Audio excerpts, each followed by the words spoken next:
Roy, Bang Ya. Refli izin. Ya. Jadi perlu kami update sedikit bahwa permohonan pra peradilan telah disampaikan secara terbuka dan sah di hadapan hakim tunggal. Ya. Di hadapan termohon Polda Metro Jaya dan turut termohon adalah pihak dari kejaksaan. Dan kejaksaannya adalah Kejaksaan Tinggi DKI Jakarta dan Kejaksaan Negeri Jakarta Selatan. Kami dengan membacakan permohonan pra peradilan tadi, maka terjawablah sudah bahwa ada desas-desus kami menarik Bapak Presiden Prabowo, pemerintah Republik Indonesia, ternyata itu tidak tepat. Ya, itu tidak sesuai dengan yang sebenarnya terjadi dalam persidangan pra peradilan. Kemudian yang kedua, alasan-alasan permohonan saya kira nanti bisa dijelaskan lebih komprehensif oleh Bang Refli. Tetapi yang pasti adalah hari ini kami menyampaikan apresiasi yang luar biasa kepada pihak Pengadilan Negeri Jakarta Selatan, kemudian juga termohon Polda Metro Jaya dan Kejaksaan, sehingga besok akan dilanjutkan dengan agenda penyampaian jawaban dari termohon.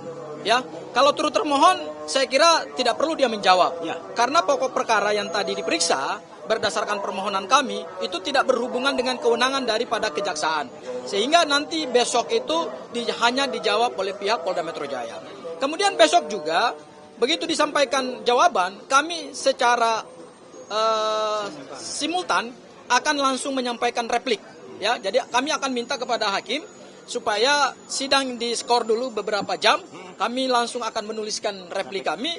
Kemudian kalau Polda Metro Jaya mau menyampaikan duplik, ya kami tentu akan juga memberikan kesempatan kepada Polda Metro Jaya untuk menyampaikan duplik. Dan setelah itu, pada hari Rabu Mas Roy, itu langsung kita masuk di dalam proses pemeriksaan. Betul. Ya, pembuktian. Bukti-bukti. Yaitu bukti-bukti dari kami, bukti apa saja tentu nanti hari Rabu akan kami sampaikan. Termasuk juga kami akan minta kepada pihak Pengadilan Negeri Jakarta Selatan untuk memberikan kami fasilitas berupa layar, sehingga video-video yang menggambarkan proses penangkapan, penahanan, terutama penangkapan di rumah kediamannya Mas Roy, itu akhirnya nanti kami buka kepada publik. Sehingga silakan Anda nilai. Ya. Dan yang terakhir, Mas Roy, tadi terkait dengan pencekalan ya.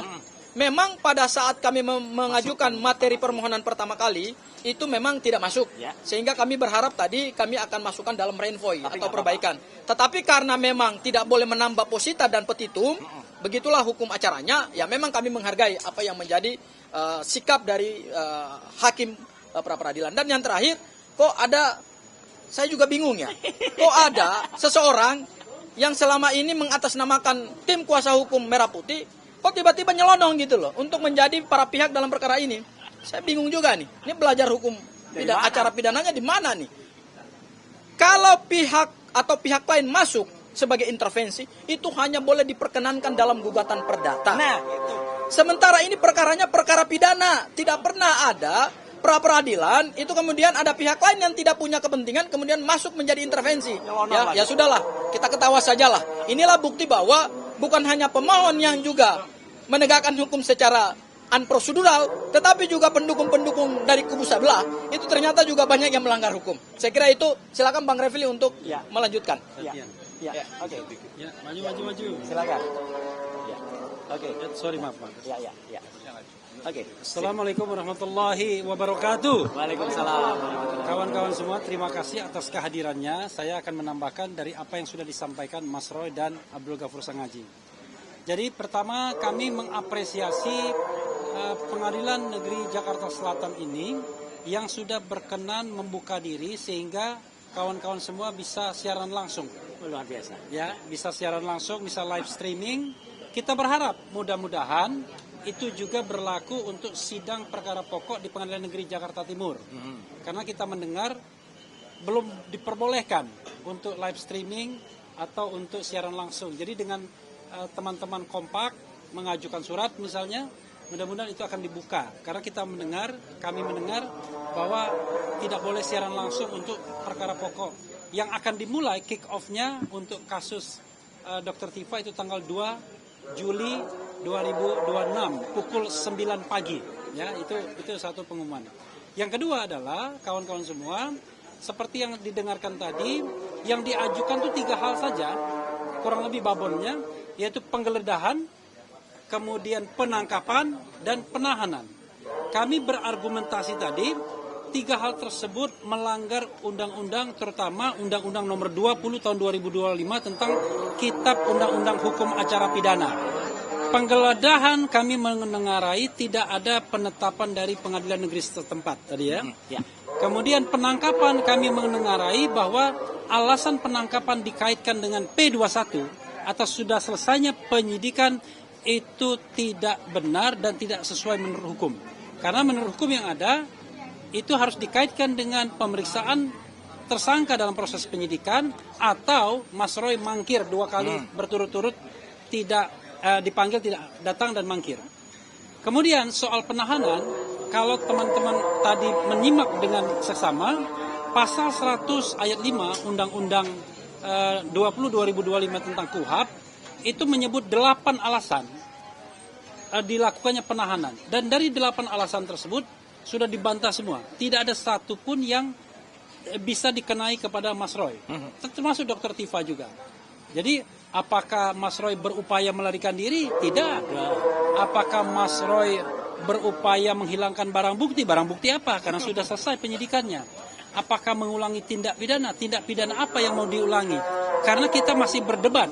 Apakah yang dilakukan oleh Mas Roy itu sebuah tindak pidana atau bukan? Apakah ini ranah kebebasan berpendapat? Apakah Mas Roy tidak memberikan keterangan yang sebenarnya ketika diperiksa? Tidak juga. Apakah Mas Roy menghalangi saksi? Tidak juga. Apakah Mas Roy merasa terancam dirinya sehingga dia kemudian perlu minta tahan? Enggak juga. Bahkan Mas Roy menikmati hidupnya. Kemana-mana dia. Kadang-kadang sendirian juga, walaupun kita sebagai lawyernya khawatir juga. Tetapi intinya adalah dari 3 hal tersebut, penggeledahan, penangkapan, penahanan, itu kekeliruan fatal dari penyidik Polda Metro Jaya, dan karenanya kami memintakan di ketiga tersebut dinyatakan batal demi hukum, dan kemudian tentu ada administrasi untuk pembatalannya. Mudah-mudahan apa yang kami sampaikan ini bisa dikabulkan oleh Hakim Tunggal Pra-Peradilan Pengadilan Negeri Jakarta Selatan. Terima kasih. Wassalamualaikum Ada warahmatullahi tambahan? wabarakatuh. Mungkin sebentar. Sebelum saya penutup, Bu Aya ada? Pak. Baik. Ya. Jadi gini, ya. Saya terakhir saya ingin mengucapkan terima kasih. Tadi saya didampingi selain Pak Refli Harun oleh Pak Gafur Sangaji, Pak Ristan, Bu Soraya, dan juga Pak Yasena, dan juga beberapa yang lain yang tercatat tapi belum berkesempatan untuk kemudian tadi dampingi. Hal yang penting ingin saya ajukan, karena ini update ya, yang saya sampaikan berhubungan dengan tadi. Besok itu rencananya saya akan diundang oleh Polda Metro Jaya untuk melakukan klarifikasi atas laporan saya terhadap dokter palsu ya, Rismon Hasiolan Sianipar ya, yang telah melakukan tuduhan saya terhadap barang-barang Kemenpora. Tapi karena kepentingan dari sidang pra-peradilan yang sangat-sangat penting untuk saya hadir di sini besok, maka teman-teman saya sampaikan, sekali surat sudah juga meluncur ke Polda Metro Jaya, saya minta untuk pemeriksaan di Polda Metro Jaya di reschedule, karena itu toh saya yang mengajukan laporannya. Jadi nggak apa-apa, ya itu akan sekaligus menunggu juga dari Polda Metro Jaya juga memang sudah katanya sudah datang ke kantor Kementerian Pemuda dan Olahraga dan sudah mendapatkan jawaban dari kantor Kemenpora bahwa urusan barang-barang itu sudah selesai. Jadi dulu itu hanya ada kesalahan administratif pencatatan yang harusnya ke kementerian dicatatkan sebagai menteri. Dan itu sudah ada putusan juga dari Pengadilan Negeri Jakarta Selatan bahwa gugatan dari menteri sudah saya, Mas Imam Nahrawi, itu sudah dicabut, jadi sudah dibatalkan. Artinya saya sudah inkrah memenangkan perkara itu. Jadi tambahan saya cuma itu. Ya, jadi sekali lagi perkara ini masih cukup panjang. Jadi kalau tadi didengar ada kasus pencekalan yang kemudian itu ternyata tidak kita masukkan, nah itu nanti berarti ada konsekuensinya juga bagi kami. Untuk apa? Untuk melakukan tindakan yang lain. Teman-teman bisa mengira itu kira-kira apa. Jadi sekali lagi itu yang ingin saya sampaikan kepada semua. Jadi sekali lagi memang yang namanya ilmu hukum itu pelik. Ilmu hukum itu susah. Saya juga diri harus belajar hukum. Karena apa? Untuk membuktikan itu palsu atau tidak, itu juga panjang. Nah, gitu. Ya, gitu. Jadi ilmu itu memang panjang ya, gitu. Kontroversinya akan panjang. Jadi pra-peradilan ini termasuk untuk membuktikan kontroversi ini dan biarkan semua itu berjalan sesuai dengan jalurnya. Sekian, terima kasih untuk semuanya, untuk semua media, untuk YouTuber.